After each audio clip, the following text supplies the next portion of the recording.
We're here today at the launch of the all-new FOTON Tunland Ute. Now this Ute sits in that mid-size section, a little bit smaller than the Ram and Chev 1500s, but bigger than the Isuzu or the Ranger or the HiLux. So there's a couple of Utes in this size segment now, and it's a rapidly growing segment as well. FOTON have been around before, but this Ute is completely different to what it ever has been here before. Okay, Tunland comes in 4 models, 2 in the V7 and 2 in the V9. The V7 is more the commercial type Ute. It comes with leaf spring rear suspension. There's one model that comes in 2-wheel drive and one model that comes in 4-wheel drive. And the V9 comes in 2 different versions, both with 4-wheel drive and a rigid axle multi-link coil suspension in the rear. So the main difference between the two of them, as I said, is the suspension between the V7 and the V9, and also a bit of the look at the front here. The V9 has these horizontal lights, whereas the V7 has a set of vertical lights, but they both have that big, bold sort of, grille type look, which is excellent. I actually like the look of the V7 slightly more than the V9, but that's just personal taste. The key thing here with these vehicles is the pricing. The V7 starts at around $39,990 plus the usual costs, and the top of the line V9 is a stunning $49,990 plus the usual costs. Now that is just outstanding value for what you get in these vehicles. I really don't know how they do it, but it is just superb value for money in these vehicles. All of the vehicles come with a 2-litre 4-cylinder 48-volt mild hybrid diesel turbo engine. It has 120 kilowatts of power and 450 newton meters of torque. The torque is actually pretty good, comes in around about 1500 revs, so that's good. They come with an 8-speed ZF transmission. I think for most circumstances, the 120 kilowatts of power is good, it's adequate, and it drives nicely. But if you're looking to tow something heavy or have really heavy loads with this, it's probably a little bit underpowered. So it's horses for courses. You'd buy this Ute more as a lifestyle type Ute rather than a heavy duty work vehicle or towing a 3-ton sort of vehicle caravan behind you. It is rated to tow 3,500 kilos, but just because you can doesn't mean you should. If you're looking at something around about that 2-ton mark to tow, this thing is ideal. Okay. It also is probably one of the better looking Utes in this mid-size segment.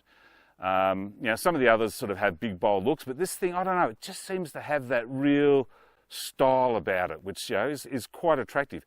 Yesterday when we were driving out to our launch, it was massive traffic on the freeway, and we were going stop, start, and about 3 times I had people pull up next to me, tap on the window, down. What is it? Told them. They said, oh God, it looks good. So it's quite an attractive vehicle. So let's have a quick look inside and see what it's like in there. Righto, jumping inside, the first thing you notice is that the doors open nice and wide, and there is plenty of storage space in the door pockets as well. There's 3 layers of storage, plenty of room for bottles down the bottom there, so it's quite good. There's a bit of a step up to get into it, so thankfully there is a good running board or stepping board to get into it. This is actually a really comfortable Ute inside. There's plenty of room for someone like me that's larger than the average bear, so I can sit really comfortably in this, and there's still plenty of room behind me, which we'll have a look at in a second.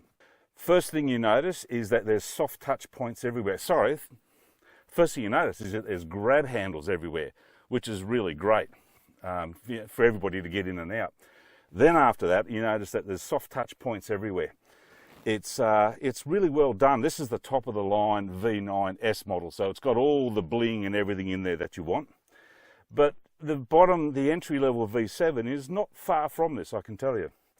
Very thick steering wheel, which is great. I do like the fact it's got height and reach adjustment, and it feels good in the hands.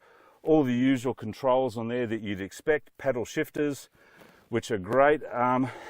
Large central screen, which is pretty typical these days, and a large digital dash, which is configurable for what you want to do with it. The central screen, the clarity is excellent, and the touch sensitivity is excellent, and it's relatively intuitive. You can find the things that you want to do, like when I jump in a car, I turn off the lane keep assist, I turn off all those sort of what I call interfering safety features, and it's pretty easy to find all those. Unfortunately, like a lot of cars these days, you've got to turn it off every time, but it's easy to find. The other thing I do really like is that you've got a lot of buttons down here for your air conditioning. I love that, and your seat heaters, etc. Rather than having to go through 2 or 3 layers in a menu to find stuff in there, it's easy and quick to find. Start button there. This top of the line has a charging tray for your smartphone connectivity, Apple CarPlay and Android Auto, a wireless connectivity as well. This central layout here is quite well done. Now, being the top of the line, now remember this is a $50,000 plus usual costs 4-wheel drive ute, and it has both front and rear diff locks. This is on the top of the line only, but it has front and rear diff locks. You just don't get that anywhere else. It's an 8-speed ZF automatic transmission, as I said. It's got automatic or 4 high, 2 high or 4 low, and you've got 6 different drive modes that are sport, economy or standard. I think then it's sand, mud, and I can't remember what the other one was, but you know, it'll be on the article down below. A couple of bottle holders or cup holders there, which is great. The central console bin is quite large, and it's easy to access, which is good. Driver's seat are heated. There's 3 memory positions as well, and there's an additional lumbar support for the driver. Passenger seat is electronically adjusted as well. There's a sunroof.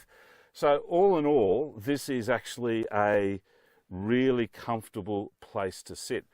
Top of the line has the driver monitoring system where the sensor is there, and again I go in and turn all that stuff off, but it's only on the very top vehicle, thankfully. And again, seats are really comfortable. I really like them. I think that's about it for here. Okay, let's have a look in the back seats. Again, the first thing you notice when you're looking to jump in the back seat is the fact the doors open wide. Again, plenty of storage area in the doors, speakers there as well. There are, on the 2 outer seats, 2 ISOFIX points and a top tether point sitting down in behind the seat here. These fold forward like that. And also the seat itself will fold up and hook up if you need to put other storage in there. So that's all, you know, that's all pretty good. Now I'm 190 centimetres tall and larger than the average bear. Grab handles. I'm jumping in to sit in here. Now that seat's set at the front for me to drive, so I can sit in the back behind me, which is, unless you get into the Ram size, you know, 1500 Utes, it's unheard of for me. So this is really good. Great space in here. Again, seats are comfortable. There's heated outer rear seats. There's also USB ports and a 3-pin 240 volt plug. So, comfortable place to sit. It's pretty good. Righto, let's have a look in the tub. Now, as I said, this is a fairly large ute in that mid-size section. I think it's a bit over 5.6 metres long. I think the wheelbase is about 33.55, if I can remember my stats correctly. So a lot of that, as I said, will sit in the back seat as well, but also it gives you a fairly large tub here as well. So this particular one, top of the line, it's got this sports bar on here, which looks great, but also prevents you getting access to the front of the tub. So everything, you know, has a balance in there. The one thing I do like about it is all of the utes have this soft opening tailgate, which is good. And again, that's strong enough for someone like me, larger than the average bear, to sit on. So that's all great. Now the tub itself, let's have a quick look inside there. Okay. So the tub itself is actually quite large. It's about 1570 long. I think it's about 1640 wide. There's about 1240 between the 2 wheel arches, which is large enough for a standard pallet. It's quite deep also at 530, so it's a fairly large cubic measurement in terms of the tub. Now, like a lot of manufacturers, one thing they've absolutely buggered up and got wrong is where the tie-down points are. In the rear here, there are a couple of tie-down points which are fairly low, but at the front, they're up high.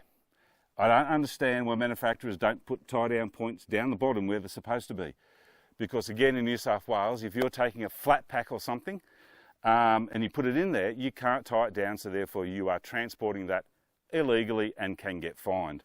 So, and it's not Robinson Crusoe. A lot of the manufacturers do that as well. I do notice that, for example, the Chev, the next size up, has 3 on each corner. 1, 2, 3. Great idea, simple. Don't know why more manufacturers don't do that. So the soft opening and close is both ways, and it's actually really good. That's not heavy at all. I like that. And there's a step on the back there which you can use to access if you want to. It doesn't have steps on the side here like a lot of other manufacturers have, but maybe that's something they can sort of think about for the future. But again, quite a large area in the tub, so that gets a tick from me. Our drive program started off getting out of Melbourne in peak hour traffic, and it was atrocious, bumper to bumper all the way. We headed into some of the back roads, and here the car actually starts to come into its own. Put it into sport, and that 2-litre motor starts to feel as though it's got a bit of push on. You do have to work it hard though, because it is slightly underpowered.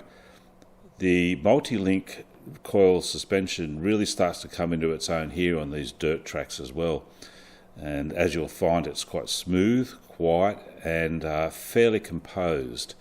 You start getting into some of the more difficult forest trails, and you find the articulation is great. It's certainly not a bush basher by any stretch of the imagination, but it does do quite well on these forest trails. It's actually quite enjoyable to drive. And then you actually go further into the bush. The ramp over angle was surprisingly good. We did a lot of drainage ditches, and I thought it was going to scrape, but it didn't. So this was quite pleasant. And then we actually hit some nice smooth dirt roads, put it into sport, and that multi-link rear coil suspension really made this vehicle composed. It was a lot of fun to drive. Really enjoyed it actually.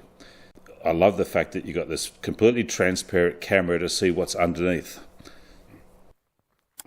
So far on this launch, we've done heavy peak hour traffic. We were travelling 4 or 5 kilometres an hour.